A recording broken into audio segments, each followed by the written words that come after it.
My name is Vexelon, my girlfriend left me. So what better way to waste all of my free time than to 100% the notorious Elden Ring? But why stop there? If I'm going to suffer, I might as well do it as the greatest struggler in history, Guts from Berserk. To truly achieve 100% completion, I'll need to unlock all 42 Steam achievements that Elden Ring has to offer. With the formalities out of the way, sit back, relax, give your genitals some fresh air, and witness my journey as the legendary struggler.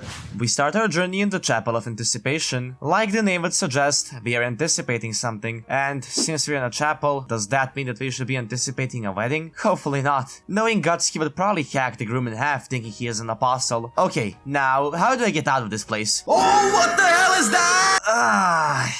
Does anyone have any ibuprofen? Okay, why are we in a cave? Am I supposed to be finding the Flintstones family or something? This run has the potential to last me 100 hours. I've got no time to waste rotting away in some random cave. But before we escape, I do have to get my feel for the game back. So, let's go say hi to Soldier of Godric. Jesus Christ, we barely won that fight. Okay, now that we've beaten the hardest boss in the game, we should have an easy time with the rest. What's Melania compared to Soldier of Godric? Out of the sex dungeon we go. Open this goddamn door, let me out!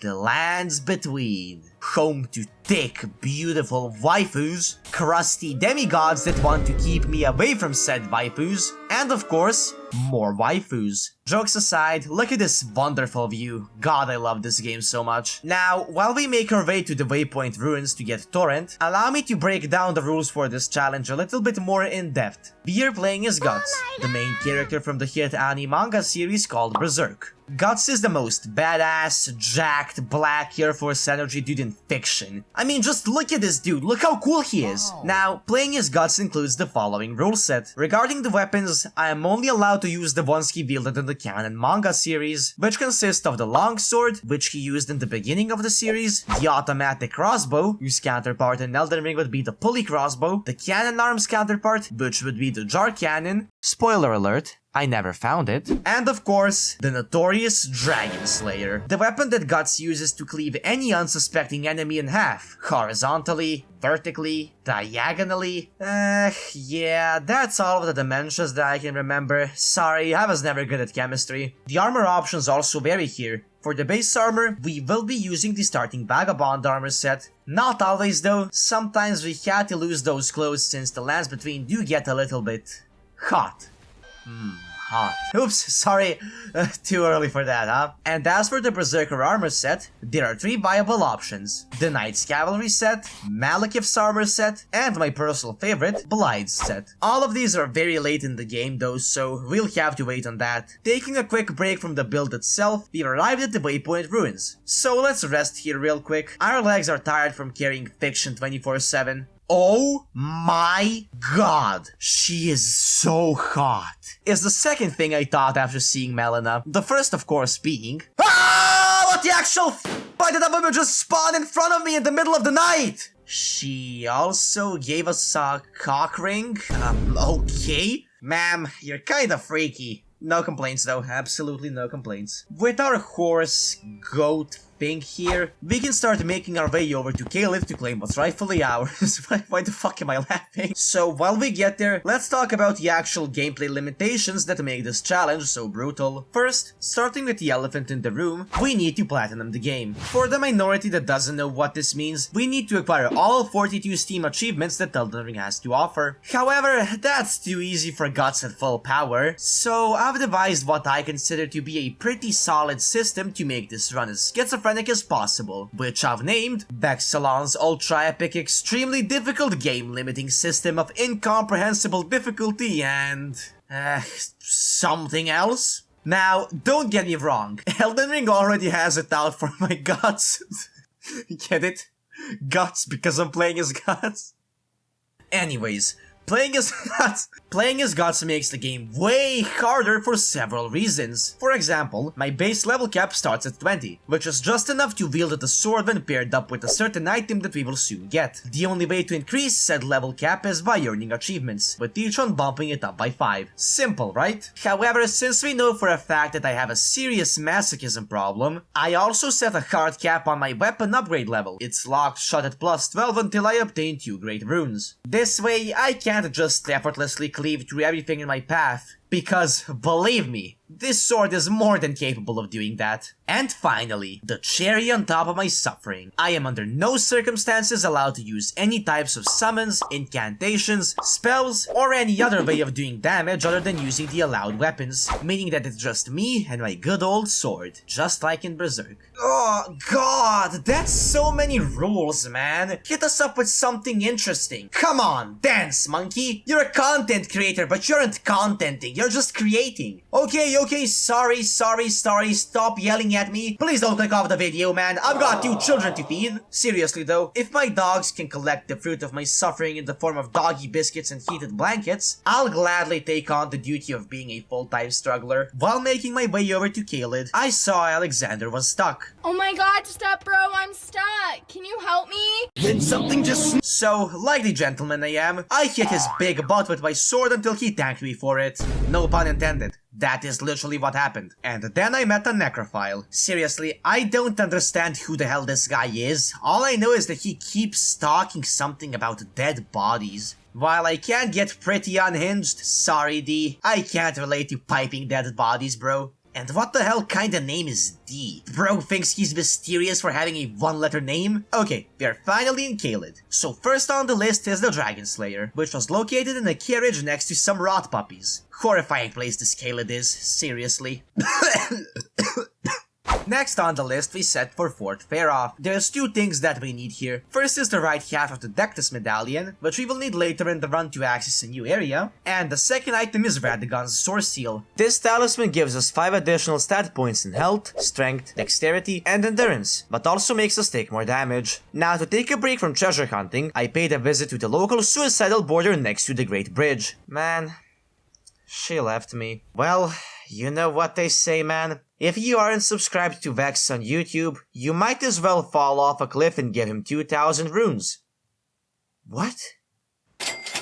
As for the stat allocation, all of the runes went into strength. Paired up with the Radagon's Source Seal, we can now effectively wield the Dragon Slayer. Last thing we need to hit up before going to Stormvale Castle is Fort Gale, which houses the Lion Guardian. Now, this guy gave me some trouble, genuinely bodying me for a good 10 minutes. In my defense, I was naked, okay, so I was basically asking to get railed. I've had enough though, we aren't recreating no Berserk scenes here, so I started hacking away at the furry beast. And that's when I realized that it was easily staggerable, so armed with this new knowledge, I swiftly declawed the lion, and collected the best Ash of War for this build, the Lion's Claw. This Ash of War performs a front flip and slams our sword in front of us, dealing a large amount of damage, and easily shattering the enemy's posture. Now that we are fully decked out, we are ready to pay a visit to Castle Stormvale. Avoiding some goobers that try to stop us, we infiltrated the castle. However, upon our arrival, someone called out our name.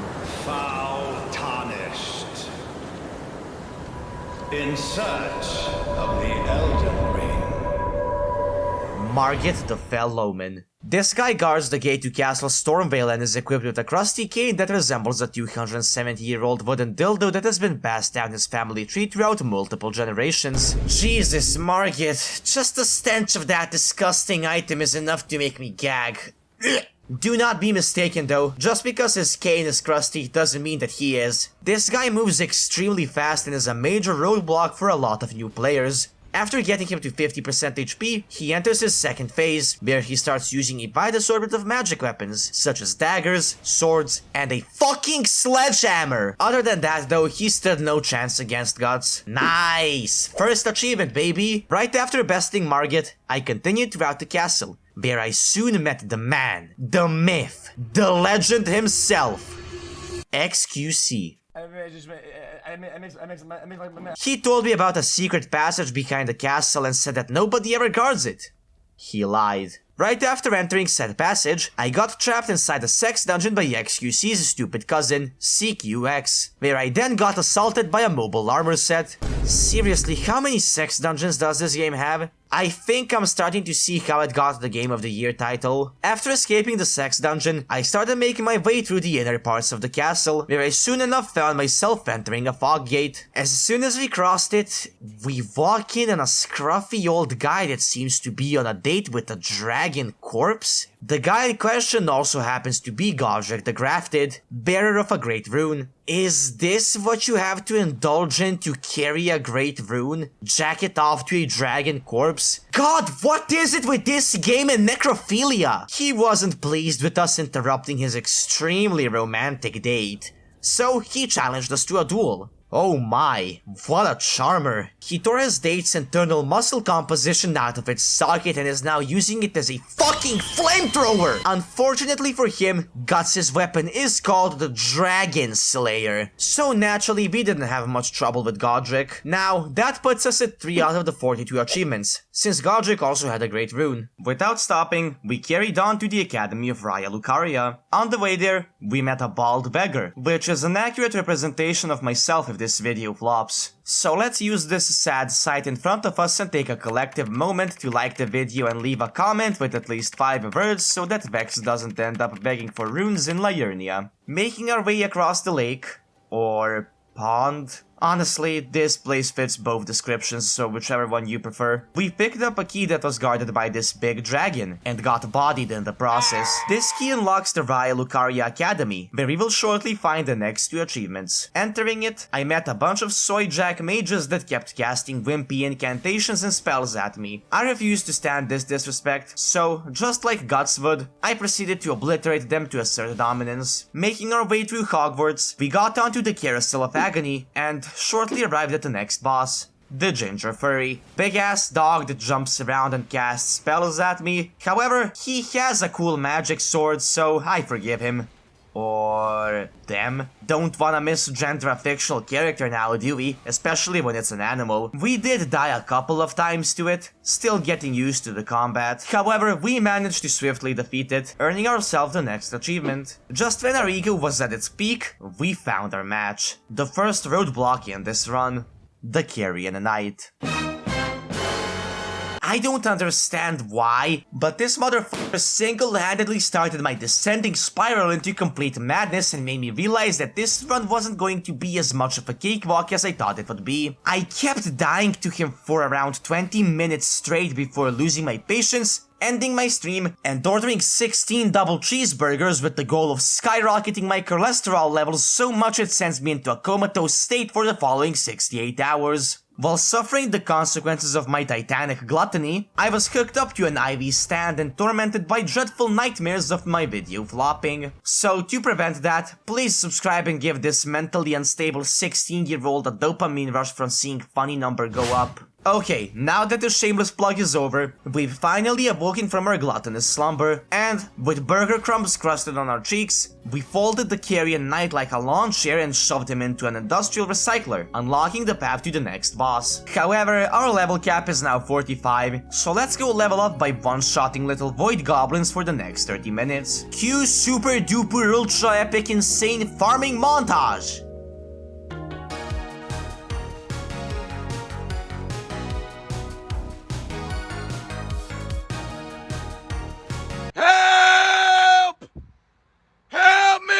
Now that we leveled up, let's go hit that next boss. Crossing the fog gate, we've entered a place of incomprehensible horror. A place filled with depravity, terror, and dread. A library. Now, while the thought of being in a library surrounded by books is already agonizing enough, this is no ordinary book cave. It has children in it. And their mom, who also happens to be Renala, Queen of the Full Moon. or as some would call her, Banana Hat Lady. Actually, nobody calls her Banana Hat Lady. You just made that up. You didn't.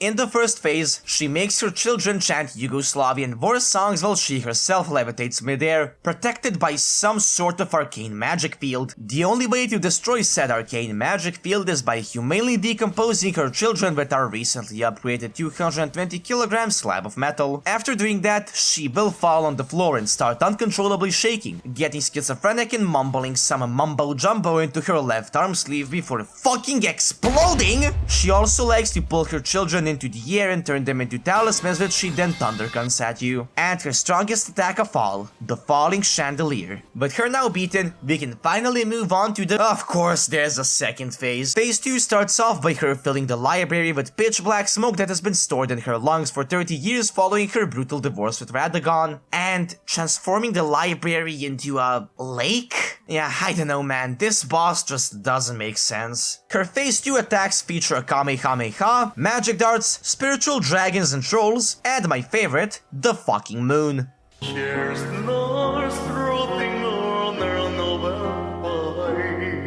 Unluckily for you, Miss Renala, I don't believe in astrology, so I had no trouble dealing with her. I was lying. Here's a funny dev. What the fuck? Bro, stop summoning, you fucking bitch. Hey, stop summoning. Fight me. You're just sending out your OnlyFans subs to attack me. What the fuck is the fun in this? Yeah, right. Yeah. Dragon. Bro, go fuck yourself. 67 quintillion summons. Giant, dragon, disgusting crusty piece of shit that deals me bleed, wolves. Yeah, bro, right. Moral of the story from this fight is, if you get divorced and start smoking, you will get cool magic powers. Anyways, let's take a quick detour back to South Limgrave to tackle Castle Morn. This place is filled with, you guessed it, more furries. I ran past him though and ran into the alpha furry, Leonine Mistbegotten. Honestly, this guy isn't that interesting, he just jumps around erratically and screams at me, which I can do myself. Lion's Claw! We bested him soon enough, and on top of getting the achievement, we also acquired the Grafted Greatsword, which we will need later for the Legendary Armaments achievement. Taking a break from achievement hunting, I went back to Liurnia and collected some smithing stones too to upgrade our Greatsword further, which I did after Melina finally decided to take us to the Round Table Hold, which, for some reason, took her until now. It's not like I'm recording a challenge run, Melina. You take your sweet time, girl. Don't even worry about it. That's also another achievement in the bag. Now, at Round Table, we finally met the gang, which consists of Necrophile, Old Crusty Dude, Skull Knight, and the Goated Blacksmith, who I politely asked to upgrade my weapon. He did so pretty eagerly while mumbling something about slaying a god. Anyways, then I got touched by this robed woman. Yup, definitely game of the year. Now that our level cap is 55, I want to level up a bit more, so I did it by paying a visit to the Void Goblins and kindly reminding them that they're indeed not allowed to exist. Realizing that I am not getting enough runes, I went and said hi to Patches in the Murk Water Cave. And while he was pretty aggressive towards us in the beginning, chopping his left shoulder plate off quickly made him realize that he should stay on our good side. Good, Patches, very good. Don't trick me again, or the other shoulder plate goes as well. God damn it, Patches. I need him to be able to purchase gold pickled foul feet, so he stays alive. For now. These feet boost our rune gain by 30% for 3 minutes. With this buff, I went back to the Depressed Rock and farmed up more levels. I think it's about time to pull a controversial move and use the flail to kill Grail. Now, I hear you, okay? Vex, gods never used the flail in Berserk, and I have to agree, he in fact never used the flail. However, if you were to ask Guts a simple question like, hey bro, wanna slay a dragon with this flail so you get super strong? In all honesty, he would probably blow you up with his cannon arm. So while not knowing for sure what his answer would be, I'm gonna assume he'd agree to the arrangement and use it. You know the drill, boys and girls. If this angers you, make sure to write a very loathsome comment to boost the engagement. Anyways, we ended up getting big boy runes, 50k in fact. Following the death of the mother dragon, I went to the tower at Stormvale Castle and activated Godric's Great Rune, which temporarily boosts our stats after consuming a rune arc. Yup, that's it, nothing else. Now we set our sights at Caria Manor, where our blue waifu resides in. However, it is guarded by none other than a paranormal Force Ghost. By pulling a Darth Vader and eviscerating Force Ghost Loretta, I not only got another achievement, but also finally met the blueberry waifu Rani face to face. Descending from her chambers, I stumbled upon some familiar faces, said faces being Blythe and Iji, which I was very glad to see, and then talked to this dickhead cock mage by the name of Celavis. He kept insulting me and told me I was a hindrance to Lady Rani. Celavis, you look like an Agaricius Augustus mushroom put on a medieval BDSM suit and a welding mask. Just because you religiously huff alchemical glue doesn't mean that I'll tolerate your attitude. So, disrespectfully, shut the fuck up. Now, the next boss that we are going to tackle is going to be our biggest test so far. So, we have to gear up before battling them, which I started off by doing more farming. I'd rather watch paint dry than kill another goblin, but hey, levels must go up somehow. Yeah, I'm mostly going to be cutting out the farming footage, unless it's the only thing I did for a more significant amount of time, like in the late game. All of the background footage will be cut out. So if you see my level jump up suddenly, just take into account that I farmed it up. Don't worry, unlike in Ark, you can't just say cheat, add experience 5 trillion. Believe me, I've tried, it doesn't work. After leveling up, I went to a cave located here on the map. Yup, here, right at this exact spot. Here, here, here. Can you see it? It's right here. Are you able to spot the cave? It's right here, right in front of you. Here, on my finger. Here, it's right here. And beat that cave's crystallian for a smithing stone bell-bearing 1. I then collected the smithing stones 3 and 4 scattered across the lake around Hogwarts and upgraded my weapon to plus 12. Before tackling the next boss though, I wanted to test it out on the magma verm in the cave of the crystallian, and ho boy! That's quite big. Impressive. Now, with our weapon fully upgraded, we've collected the second half of the deck and ventured out to the Grand Lift of Dectus. After making our way to it, we activated it and unlocked the next major area, Altus Plateau. Platiao. Here we got a couple more golden seeds, since this area is very much abundant with them, and also paid a visit to the blacksmith Fiji to buy the Kyrian Filigree crest, a talisman that slashes FP cost by 25%, making skills way more spammable.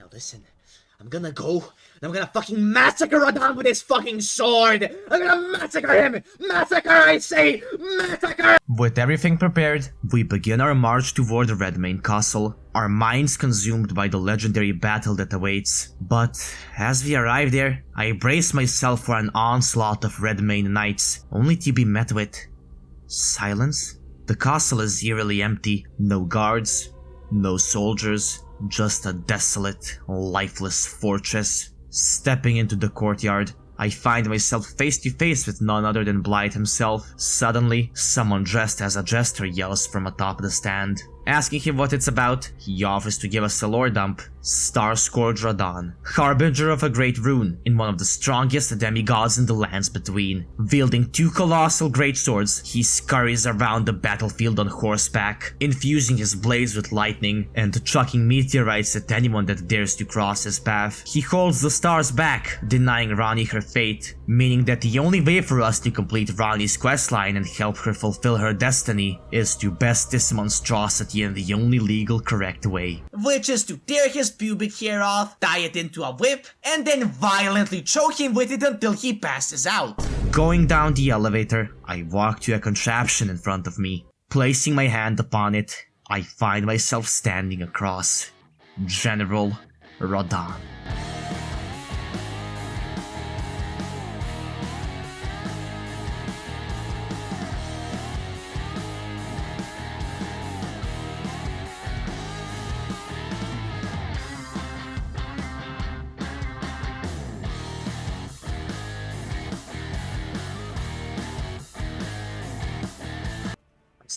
I'm stuck in his dick!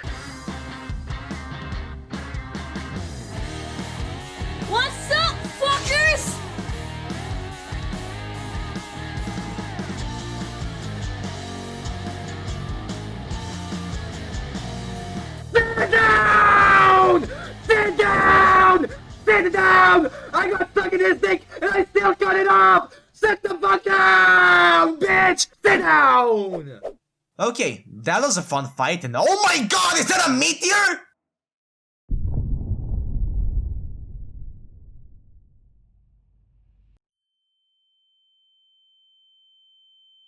Blight, did you see that? I went to check out the new crater in the ground and, after some platforming, we find ourselves in the underground city of Nokron. This area will be very important later once we progress further in Ronnie's questline. However, that is a while off, so let's not worry about it for now. While exploring the area, I came across a fog gate, and behind it stood the only foe capable of endangering Guts.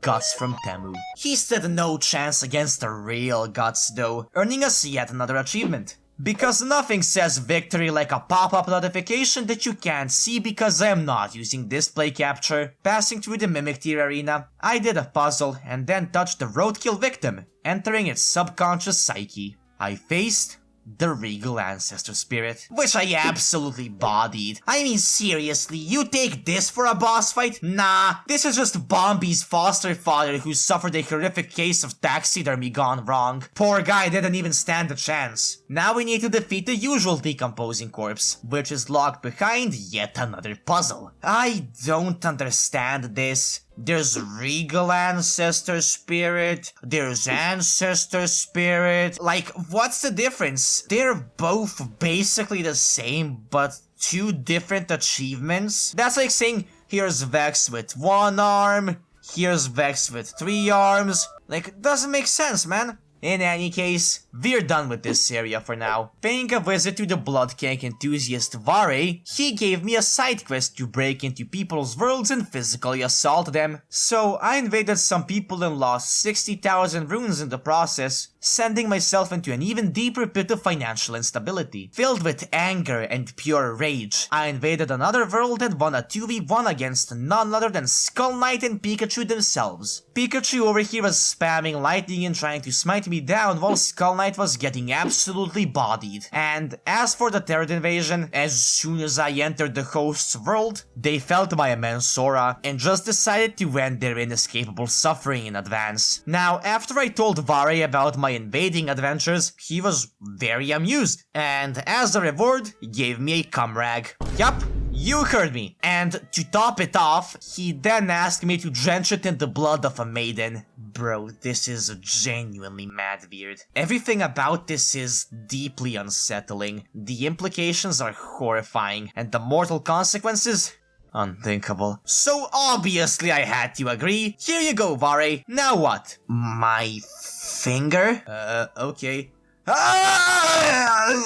the hell, man? Okay, wait, let me just get this straight. This dude just tore my finger off, shoved it in his belly button, erratically twisted it around, let out a deep sigh of relief and pleasure like it's the best day of his life, and then handed me none other than a badge like it was some kind of sick employee of the month award ceremony for the Blood King summer camp. Yeah, bro, I'm telling your dominatrix about this completely unacceptable behavior. Mr. Mo, Vare is being weird again. Ah! Okay, now I see where he got that attitude from. With the Mogan Palace now accessible, the best rune farm is now unlocked. However, to farm there, I need to acquire a ranged weapon. So I set out to mount Gelmir, and after engaging in some mountain climbing, I arrived at the craftsman's shack and acquired the pulley crossbow. After obtaining it, I stocked up on several hundreds of crossbow bolts, and then spent the next hour and a half making this bird jump off a cliff for my financial benefit, which, in return, allowed me to get to level 80. With our new level cap now reached, I went over to Lane Dell to settle some unfinished business I had. Said business consisting of beating Goldfree into a bloody pulp on the first try, and then making my way over to the next boss, only to get interrupted by Melina and get ditched. When I started this journey, I was as hopeful as a warrior knowing Melina was by my side, but now, I'm the equivalent of the Leg Eater from Hollow Knight. At this point, I've got the social skills of Nosk and the diet of a Dark Souls sewer rat. PTSD hit very hard.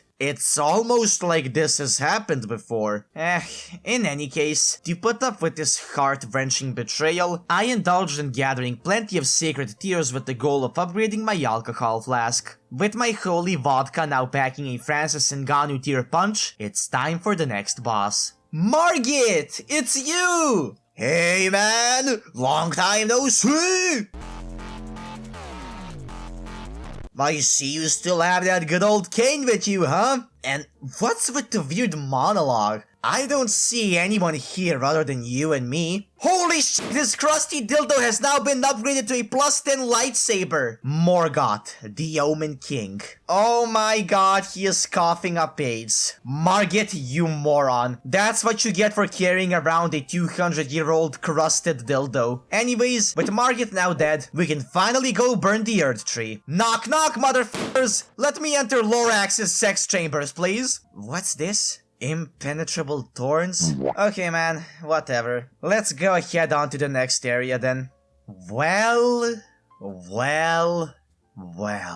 Look who came slithering back to me like your average trainer in Pokemon X and Y when they realized I chose Chespin over Froakie. Hello there, Melina. What business do you have here? Oh Vex, I realized I cannot fulfill my destiny of burning the Earth Tree without you. Please forgive me for being so foolish and dumb. Absolutely no problem, Melina. One bundle of feet pictures shall cleanse you of your transgressions.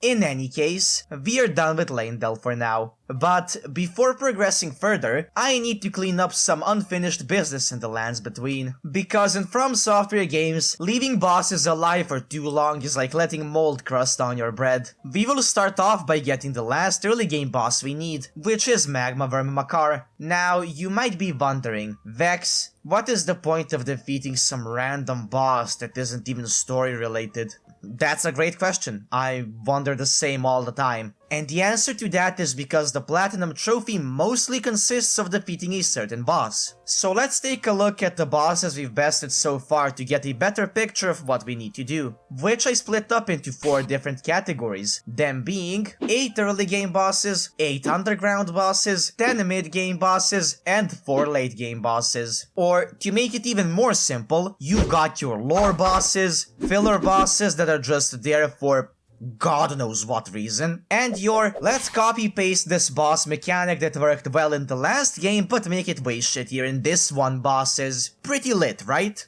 Now at this point we've beaten 7 of the early game bosses and 3 of the underground bosses, meaning that we aren't even halfway there. And after beating the Magma Worm, we've fully cleared out the early game bosses section, setting us at 16 of the 42 achievements, which means we've got a lot of work left to do. So to keep it organized, let's head to the underground section of the map and start hunting there. Before heading there though, I remembered that there's a legendary spell easily accessible, so I just decided to quickly defy the laws of physics and walk on air to get to it. Okay, now we can resume our course. Arriving back to Nokron, I scoured the city and found the hidden treasure needed to advance Ranni's quest. Opening the chest, I was expecting a weapon of mass destruction, like a sword or some ancient incantation. However, what I found inside was no sword nor incantation, rather actually a STD-riddled blade, which I then delivered to Ranni, advancing her quest further. Oh, so I bring you the secret treasure you've been searching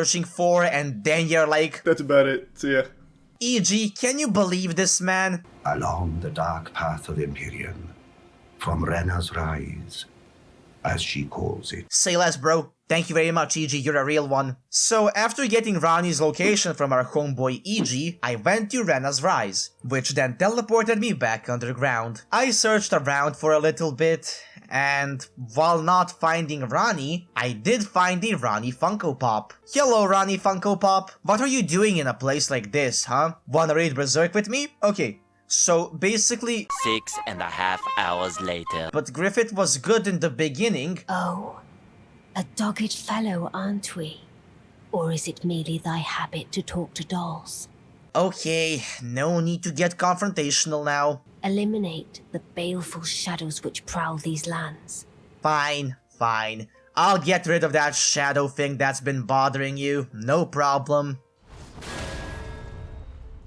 There, are you still mad at me now? Tell Blythe Hello? and E.G.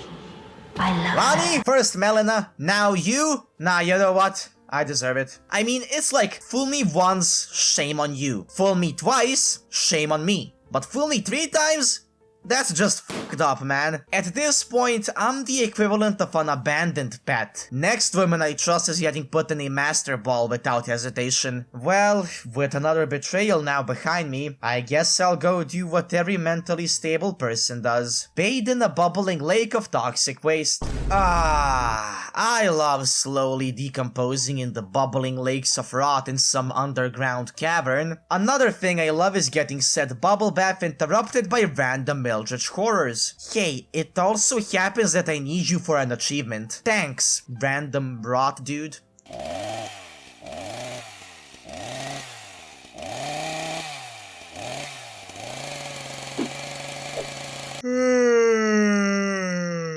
Now I'm getting a little tired, honestly.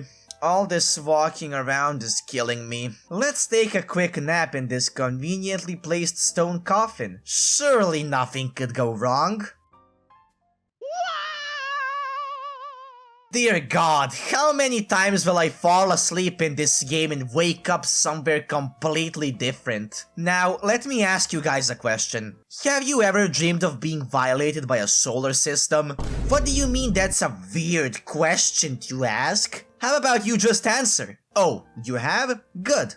Well, with Elden Ring, your dreams can now come true, as when you cross to the other side of the fog gate, you find yourself facing none other than an entire cosmical anomaly held together by pure malevolence, Astel, natural born of the void. A something? This guy is basically the equivalent of your Tamagotchi digital pet evolving into a multiversal monstrosity. And as for the attacks themselves, I'm not even going to bother explaining any of them. Just take a look for yourself. Sing, sing, sing! After getting ionized by Astel's particle-accelerated nebulous attacks, we finally killed him, and then unlocked the gate in his arena using the Ring of Oath I got from Ronnie's mother prior to descending into this place.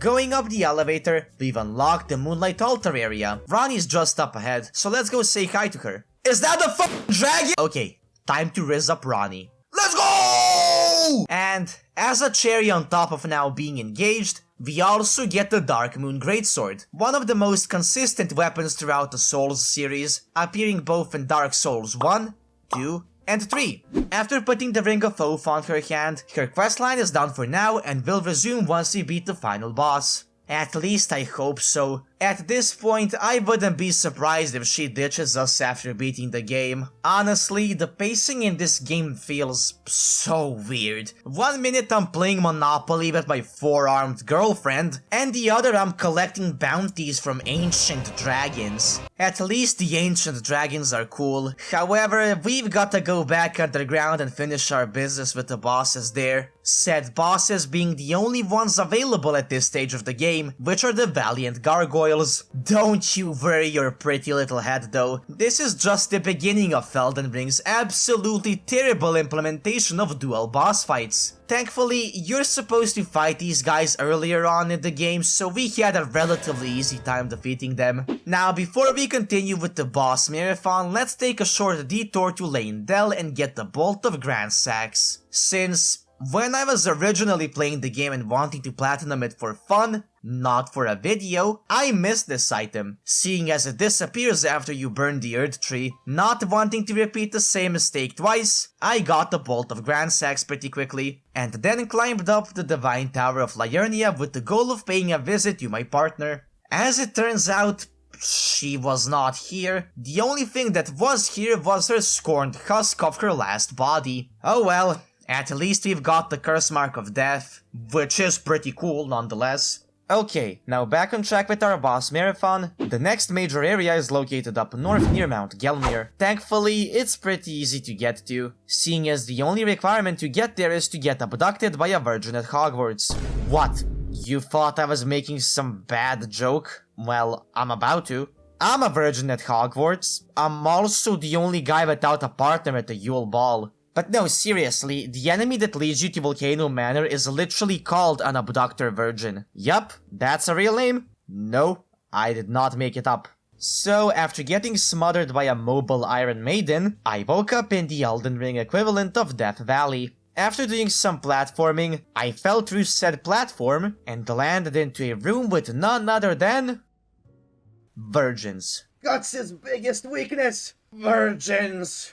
What the fuck? Bro, stop sucking me! But my future girlfriend sees this video and she's like, why are you getting sucked by these virgins? How do you explain this, huh? Thankfully, I beat them, and then respawned back into the beginning of the area, since the place we went to is the wrong side of Volcano Manor. Knowing the correct side of Volcano Manor didn't really help, since I had the spatial awareness of a toddler that had one too many Flintstone gummies and now can't distinguish color from sound. To cancel out the gummies, I slammed down 16 pounds of drywall and used it to dilute the vitamins I got. With my gummy to drywall ratio now at a stable rate, I regained my geological positioning abilities and found the first boss of this area.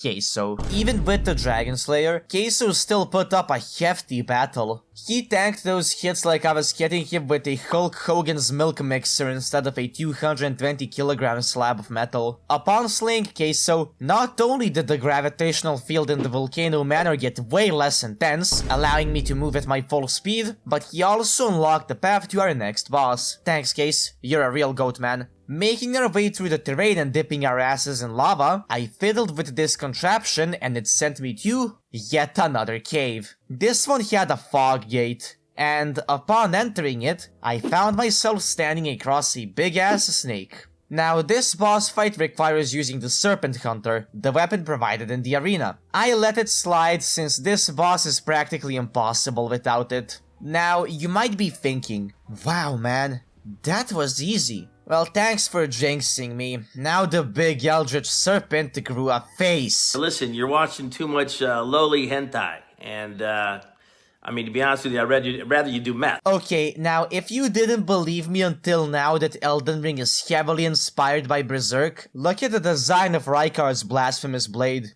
Do you see the difference between this and the Sword of Actuation? Neither do I. And as a cherry on top, he also pulled it out of his mouth. Just like Skull Knight. In any case, enter one of the most cinematic boss fights in Elden Ring.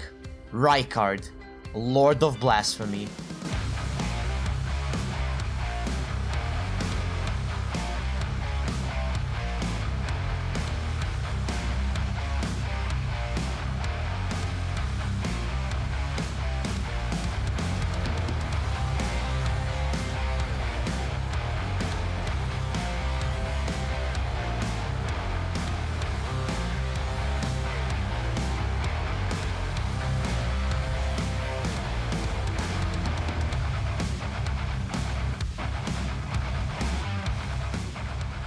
Hey, let's go! Great rune acquired! Oh, cut it out. Stop crying after this Orochimaru wannabe. Nah, you know what? Since you wanna be a bitch, you go join him. And the last boss in this area is actually pretty close by. He's right over here in the Shaded Castle. Walking into the castle, I had one goal in mind. Women. Sadly, there are none here, just this stinker called Elamir of the Briar. In any case, at least after beating him we got another achievement that we needed. That crosses out this area of the map for good. The next area we've got to tackle is Mountaintop of the Giants, with the first boss being Commander Niall? Whatever. This fucking guy was mad annoying. Like, genuinely. It's not the fact that he spawns minions, I can actually effectively take care of them pretty quickly, but the most annoying part of this boss is that he has this continental AoE attack I just couldn't figure out for some reason. Like, I kept dying to it, I just couldn't understand it. Thankfully, after gorging myself on a certain energy drink that I will refuse to name since no free promos are allowed on this channel, I figured out the boss fight and slayed Niall for yet another achievement. Defeating him also granted us the access to the Eclipse Shuttle, yet another legendary armament now in our pockets. Now, before we commit to defeating the next major boss, We need to upgrade our flask more. Right now, drinking from it restores about as much health as licking a Capri Sun straw. Bada bim bada boom, flask is now upgraded. Now I can survive 2 hits instead of 1. Major improvement. Crossing the chains across the valley underneath us, I walked into the snowy field, facing an ancient horror. The ginger with a plate. In my first playthrough, this was my second most hated boss. His design is disgusting. Just look at him! This guy's rocking the wet sack of milk physique. He is a crusty, hairy, overgrown conglomeration of amorphous mass, and looks like your average uncle on a Thanksgiving dinner that asks you if you shag your peanuts. Not only does he look like him, but he also acts exactly the same. His moveset consists of him tumbling and tripping over his own pair of feet like his shoelaces are tied together by Fit Pro rubber bands, rolling around like a pig in mud. Except the mud is snow and the pig is a 350-ton slab of flesh. Thankfully, his weak spot is the brace on his leg. We do big damage hitting this spot and easily break it with our massive sword. Breaking it staggers the big troglodyte, and soon after we send him into his second phase. He starts it off by tearing his leg off and sacrificing it to Kresnik, Slovene god of fire, causing him to open his third eye and reach the absolute state of nirvana. And now we are fighting full form Wild. Maybe he's not a 1-to-1 replica, but they do look pretty similar, I can't lie. In any case, Phase 2 is way more chaotic. Fire Giant just crawls around cause now he's missing a leg, and he has way more attacks, such as Flame Breath, Fireballs, and simulating the eruption of Mount Vesuvius. Unluckily for him, I am aware of the ultimate Fire Giant slaying strategy, which is just sticking to his butt and staying as close to it as possible. Or in short, just act like a gerbil. Now defeating him, we crawled out of his ass and got the grace at the Forge of the Giants. However, we aren't lighting it just yet. I want to get the grindier achievements out of the way now before we get into the late game. But our level cap is now 135, so we're gonna have to do a little farming first. Before doing said farming, I realized that I haven't been using the Golden Scarab Talisman, which increases rune acquisition by a whopping 20%. Which is huge. Massive even. To put it into perspective, for every 5 rot birds that we kill, we get 1 extra, which will prove to be very beneficial in the long run. Thankfully, it's very easy to get. Just a couple of jumps and 1 enemy down, it's now ours. So, I proceeded to make this bird jump off a cliff for the next undisclosed amount of time. The only interesting occurrence about this is that I had a frenzied flame-eyed enemy. This is a very rare occasion, and for good reason, since they give a whopping 5 times the amount of runes upon kill. It only happened once, but it's still cool. Now, it was at this point that I realized that I have the Fire Giant's Remembrance, which gives you around 30,000 runes upon consumption. So I went out and duplicated it a couple of times, gaining an easy 150,000 runes. Duping in this game isn't like the classical Souls glitches. No menu swapping, no unplugging your router mid-animation, nah, none of that. Instead, you just help these giant rock turtles with getting rid of their feet calluses, after which, as a token of gratitude, they kneel down and allow you to climb on top of them.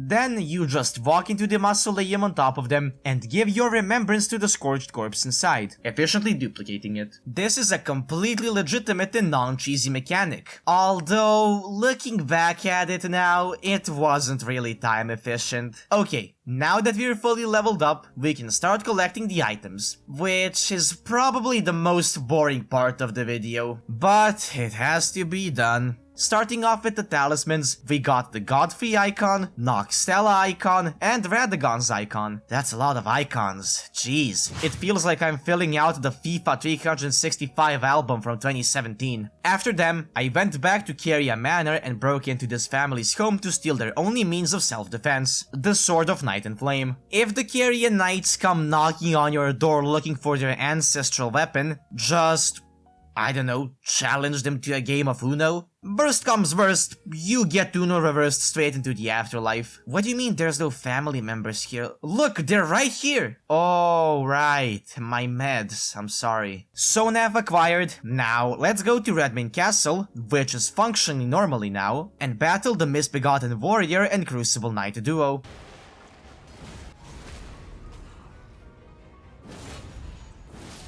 Defeating them granted us the Ruin's Greatsword. You having fun yet? I know, I am not. Those are the weapons in Limgrave. Now, let's get to the summons. The first summon was in the bumfuck of nowhere, shut away at some random dungeon in southern Limgrave. I spent a good 5 minutes running around aimlessly in this dungeon before realizing how it's structured. What, you want me to explain how I figured it out? I don't know. I just pressed some buttons, slammed my head against my PC case, and it opened up. Solving the puzzle unlocked the door to the treasure room, and inside was none other than... Oh my god, it's the collector from Fortnite. No, not from Fortnite, from... After one-shotting him, he gave us the summon from Loodle the Headless. If I'm not done with collecting random summons in the next 15 minutes, I'm going to end up exactly like Loodle the Headless. I will be missing my head. The second summon was in a dungeon located next to Radahn's battlefield. Opening it, I made swift work of the puzzle and then went into the treasure room, which was guarded by a dragon infested with herpes. Unluckily for you, my dental health is so pristine that even a medieval STD-infested dragon can't touch me. Defeating him gave us the Redmane Ooga Booga Knight summon. And the third summon was located in Altus Plateau. While I'm not a big fan of puzzles, since they require me to use all of my 2 brain cells, I actually like this dungeon a lot. It had a pretty fun puzzle inside. You have these light circles and shadow enemies inside. Shadow enemies are immune until they are brought to the lit up areas, becoming almost as vulnerable as me when I met with a 6'5" goth mommy. Now, to beat the puzzle, we gotta lead this big boy over here to a light source. However, there's not one nearby. Oh my god, man, why isn't everything served to me on a silver platter? I mean, come on. Fine. I'll take the extra 15-second walk and lead him to the closest light source. See ya, big guy. Now that we have bested him, we unlock the treasure room. Give me that summon, hero. Ancient Dragon Knight Kristoff summon acquired. Now, the next major area that we are going to go treasure hunting in is Miquella's Caligtree. However, to get there, we need to find the 2 halves of the secret rolled medallion. First half is located at Castle Sol, which we collected after defeating Commander Niall a bit ago, and the second one is found in the village of the Albinaurics. Can you guess where it is? Surely not in this glowing jar. Now, with the secret medallion acquired, I made my way back to the Grand Lift of Rold, and descended into the consecrated snowfields. Making our way across the fields, and not being able to see jack shit in the process, I found myself in a quite oddly looking town. Walking up to it, I stood in front of an Everjail, and activating it sent me...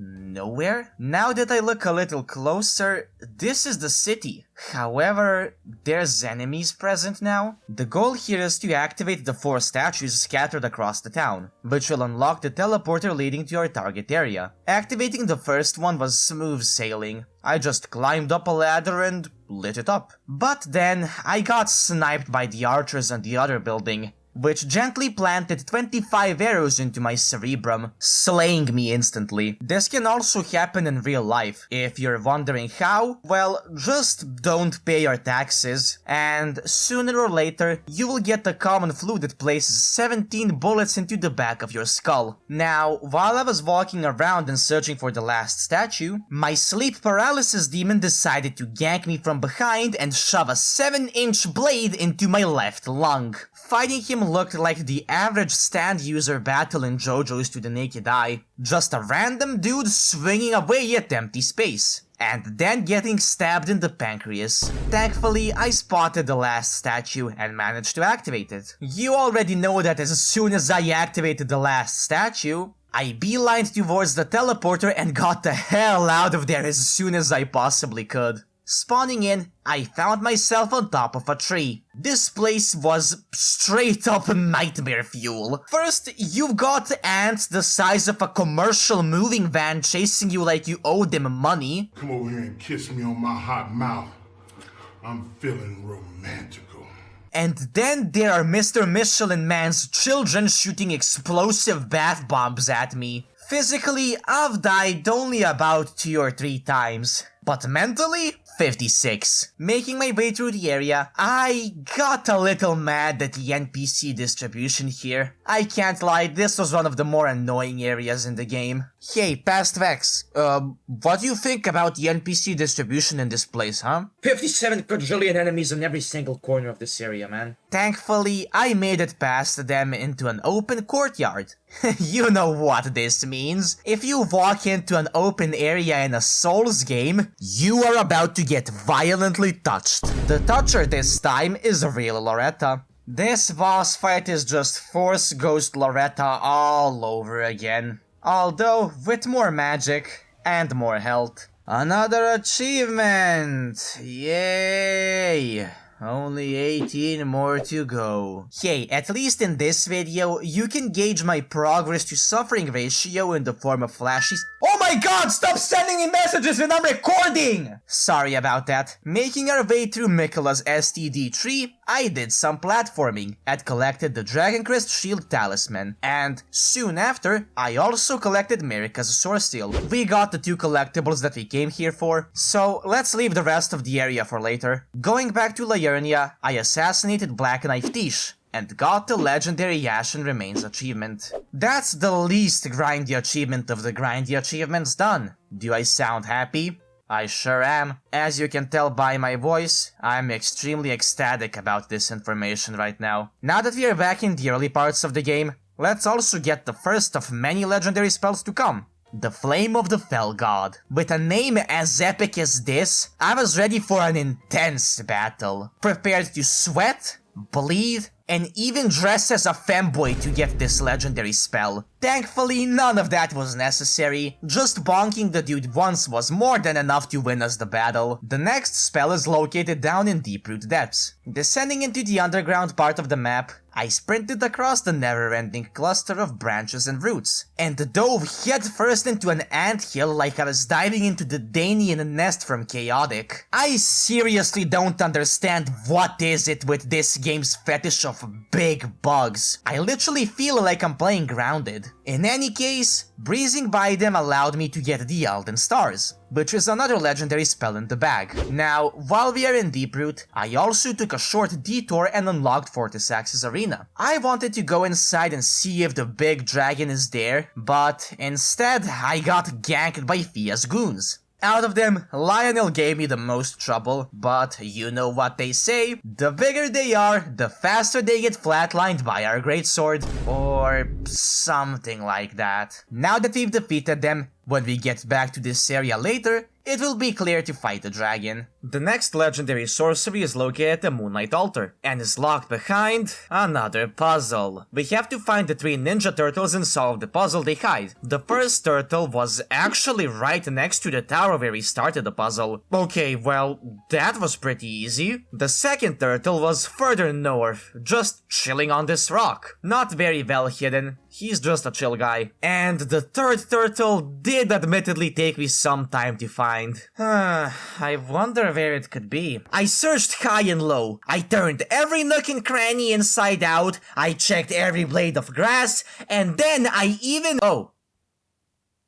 It's floating in the goddamn sky.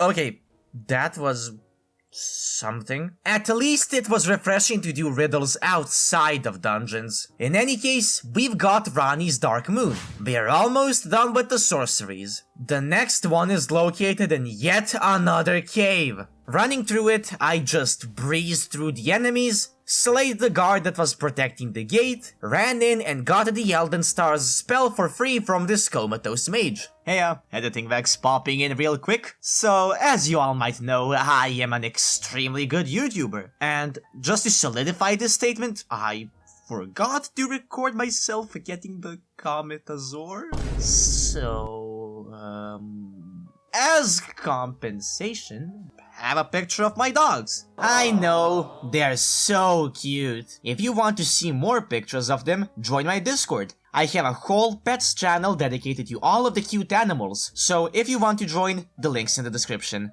Okay, now back to the video. The last incantation that we need is Grail's Roar, which is actually very easy to get. We just need to buy it from the Dragon Cathedral. Thankfully for us, slaying dragons for the entirety of the run easily allowed us to purchase Grail's Roar, finally granting us the Legendary Sorceries and Incantations achievement. With arguably the grindiest achievement out of the way, we can now finally continue on to the next area. And to do that, we must sacrifice.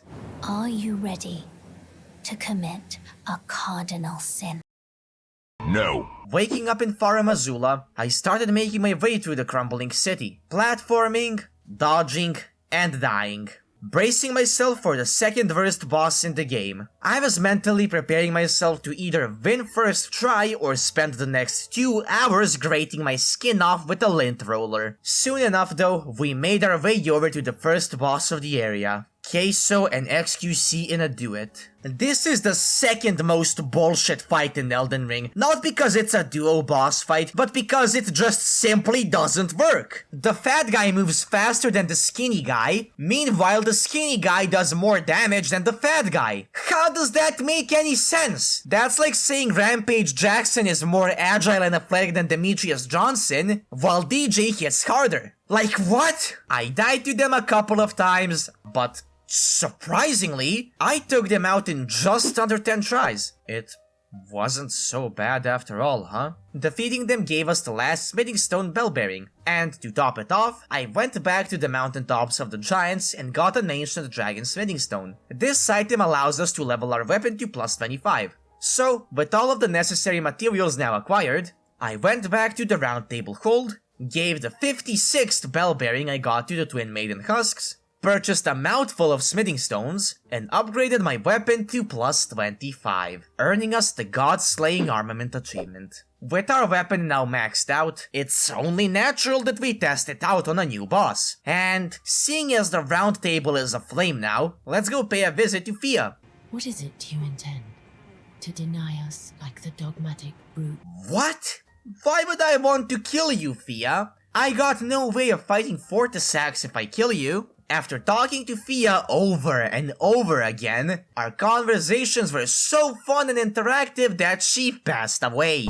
I tried to shake her to see if she's still listening to me rant about how JoJo's Bizarre Adventures has the best openings in anime history, but instead of responding, she dragged me into a nightmare and introduced me to her real personality, which coincidentally happened to be a fucking Grot Dragon. Lich Dragon Fortisax. In my personal opinion, one of the coolest dragons in the game. They have crimson lightning attacks and just look so amazing. But despite that, they stood no chance against our plus 25 Dragon Slayer. That was the second to last underground boss that we needed to defeat. However, the last one can wait until a bit later. Since, despite having a plus 25 greatsword, we are still technically underleveled. In any case, let's go back to Farum Azula and get the next dragon. Platforming through the crumbling city in the sky, we made our way down an elevator, down some steps, and lied down in this very conveniently shaped wall? Because what else are you supposed to do in a city that looks like it's about to fall apart? Waking up, I find myself in a vast arena. The skies around me are menacing grey, and across me, an ancient lord stood tall and dignified. The first Elden Lord before the era of the Earth Tree. Dragon Lord Blasidusax. Stunned by the divine sight, I shook out of it soon enough. It's time to prove my strength. This fight is undoubtedly one of my favorites. The concept of finding an ancient dragon, the first Elden Lord of all in a place shunned away from everything else, is nothing short of amazing. And the fight itself can only be described as breathtaking. When I eventually died, I didn't even get mad. I was pretty chill with losing because I just got outplayed, and it meant that I could fight this boss again. Eventually though, after a couple more tries, I got the winning attempt.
With Blassie now defeated, only one boss remains in Farum Azula. But before we tackle him, I want to get a very important talisman that will help us significantly. To get it, we backtrack to Volcano Manor and find Alexander straight up jorking it in the lava cave. I meant lava lake, but I'm not recording that bit of the script again, so yeah, deal with it. Asking him what he was doing, he gave me a helmet that he crafted for me. How sweet of him. And told me that he would depart to Farum Azula. Going back there, I met up with him, and he challenged me to a duel, saying that the only warrior worthy of crossing blades with him is me. Our battle was legendary, but short-lived. Putting Alexander the Great Warrior Jar to rest granted us the Shard of Alexander, a talisman that greatly boosts the attack power of skills by a whopping 15%. With this upgrade, we are now ready to face one of, if not my favorite bosses in the game. Now, you might be wondering, Vex, who the hell is this robed guy and why is he your favorite boss compared to Blassie? Well, because this isn't my favorite boss, and if you actually let me finish my sentence for once in my fucking videos,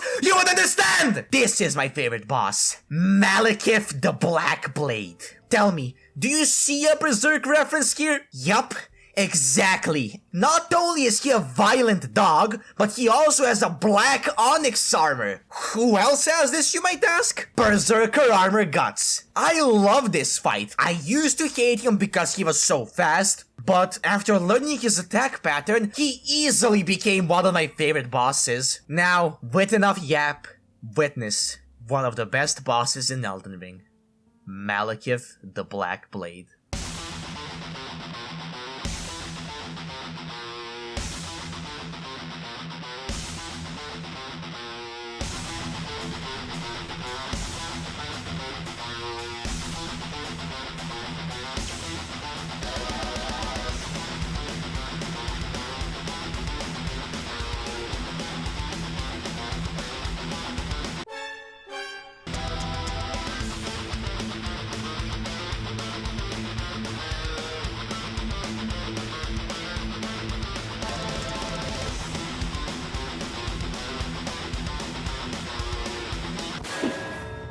beating him, I unleashed the Rune of Death into the lands between. Releasing the Rune of Death meant that Leyndell is now finally burnt to the ground. However, we aren't gonna go there for now, since we are now a high enough level to tackle the last underground boss.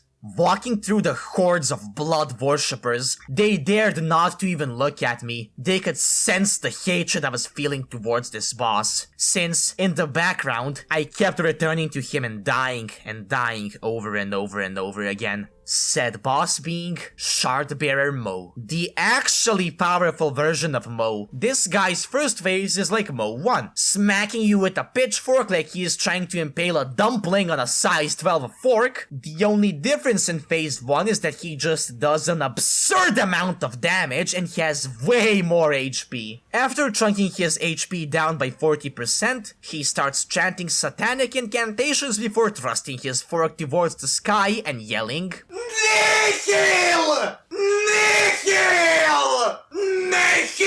Nihil! And growing a pair of fucking wings? The entire concept of this attack is just From Software's way of asking, hey my Pookie, did you level up Vigor? No? Okie dokie. You will now get your cervix violently removed. And this attack literally scales with your HP, so no matter how much vigor you level up, you will have to spend at least 4 flasks healing up the damage he did. However, thankfully with the power of the Purified Crystal Tear, which gives you a shield and practically negates the Nihil attack, the cost goes from 4 flasks to 1. Now, while Guts didn't chug potions, he did have Shirkei buffing him, so for the sake of the video, let's just pretend Shirkei buffed Guts so that he can resist the Nihil attack. Oh, and did I mention that he heals from the Nihil attack? Yes, this dude has the audacity to heal. Not just that, but fully recovered like he just munched on a senzu bean. Meanwhile, I am trying to not succumb to the 6 hemorrhages he just gave me. After healing up almost all of the health from the Nihil attack, he starts acting like a civilian attack helicopter, performing high-speed maneuvers while pouring scorching discharge at you. Now that you understand his moveset, let's get into the fight.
After an intense battle that made me lose half of my last remaining brain cell, and with the last sliver of my will to record more videos now effectively gone, I finally defeated Shardbearer Mo.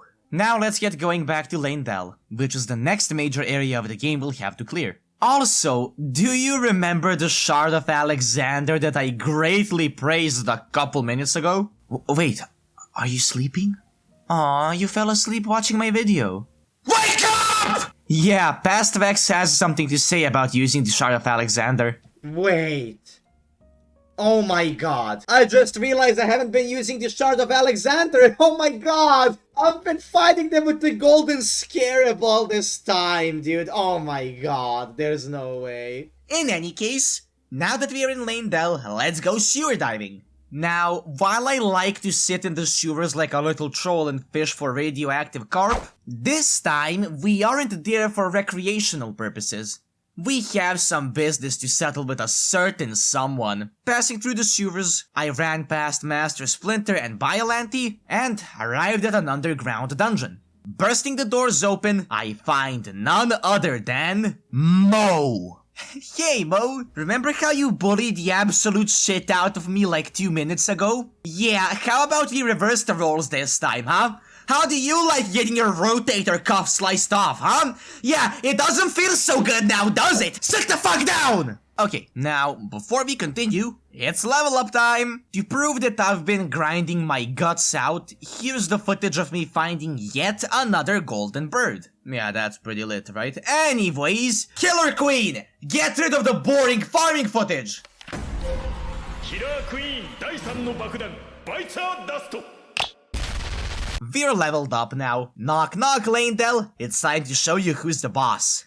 Gideon? Oh my god, bro. Oh, hell no, man. What the fuck? Bro, how many times will I have to fight some main character wannabe to get to the throne? Oh my god, this is so annoying. Are you done with your monologue? Get out of my way, Gideon. I don't care. You're a mage. Your opinion doesn't count. Okay. The last boss is up ahead. However, let's once again delay the inevitable and go do side quests.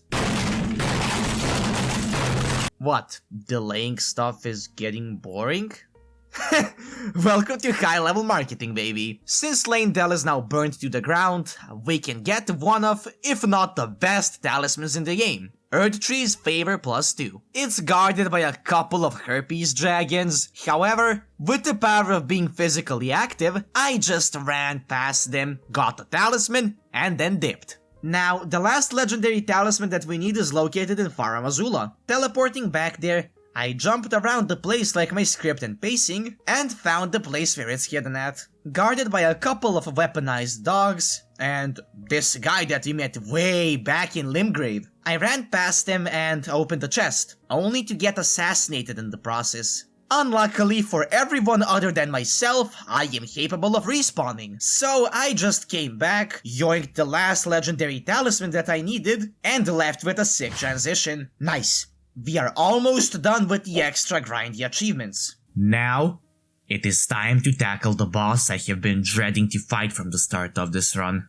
Going back to Miquella's Haligtree, I ran towards the fog gate in front of me, illuminated by its golden light, knowing what stood behind this door. Walking through it, I looked up, leaves blowing by as the wind whistled into my ear. Looking down from the magnificent scenery, before me stood the strongest demigod of all, Malenia, Blade of Miquella. I cannot express the sheer amount of raw emotion that this fight made me feel. Starting off, I died and died and died and died and died, slowly but surely getting angrier and angrier, feeling the restless amounts of rage building up inside the depths of my very own being. The more I died, the angrier I got. Sliced open, cut in half, stabbed through the chest, gashed, lacerated, gouged, punctured, slit, rended, cleaved through, scraped, and killed. I cannot list the amount of different ways she killed me with, but no matter how many times she killed me, I kept coming back. I don't even remember anymore how many times I've died, but despite that, I kept coming back. It's almost as if the pain of dying and losing was gone. No, that's not it. It's more like I don't care about pain anymore. More important than pain is the sin pulse that's rising within me. I feel as though there's something violent boiling up from within. Let go. I see. Let go. This. Let go of everything. This is my. Let go. Let go of everything. Let go.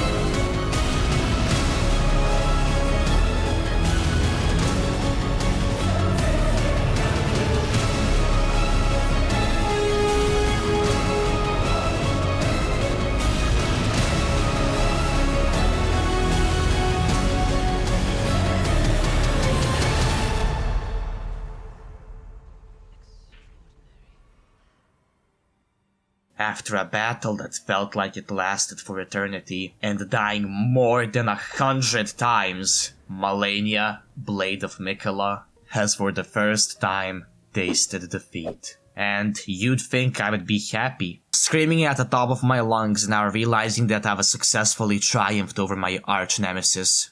But my reaction was non-existent. The rage was long gone, and the flame of perpetual anger was extinguished. Happiness wasn't even close to what I was feeling. Just emptiness. A black void in my heart. I was just happy it was finally over. Thankfully, with me being in possession of several homemade crispy chicken sandwiches, the feeling of despair and depravity was soon clenched when I turned on UFC, ate said chicken sandwich, and guzzled down a pixelated energy drink I will be blurring out because yet again I will not be condoning free promotions. In any case, Malenia is now dead. And I am pretty sure that there is nothing left in this game that is capable of making me have another nervous breakdown. Going through the consecrated snowfields, I made my way over to the Cave of the Forlorn, which was guarded by Squidward. However, I just ran past him. Clearing the cave was pretty simple. I just ran through the place, past some glowing jellyfish, and into the boss arena, which inside had yet another misbegotten warrior. Seriously, I genuinely have no idea why or who these guys are. Like, why are they so abundant on the map? Beats me, I guess. Besides, I can't complain. They're easy pickings compared to the actual shit I had to go through. Malenia, I'm looking at you. Defeating him gave us the last legendary armament we needed. The Golden Order Greatsword. This is officially the last grindy achievement we needed. Now, it's just a matter of beating the game, which is our final goal. Walking up the stairs, I entered the fog gate, and before me stood none other than the first Elden Lord of the new era, Godfrey, now in flesh. Why does this motherfucker have a stand? Now I see how you've become the Elden Lord, Godfrey. However, Daddy's home now. Hang up the gloves, old man. What's wrong, man? You took me for some wimp because I was smaller than you? You've made a big mistake, buddy. Did he just snap his spinal cord in half?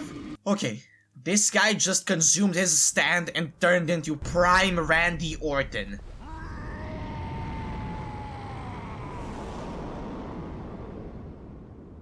And then tossed me around the arena like I was a sack of feathers. Look at Randy Orton slithering. Watch out, watch out, watch out, watch out! Without further ado, it's time to fight Godfrey, the first Elden Lord. Trallallero trallallà, porco Dio e porco Allah. Ero con il mio fottuto figlio merdardo a giocare a Fortnite. Godfrey has now been defeated, and I will not waste a single second. The thorns are now scorned to the ground, and the throne awaits. With fierce determination in my eyes, I touch the glistening golden gate for one last time.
Now cometh the age of the stars.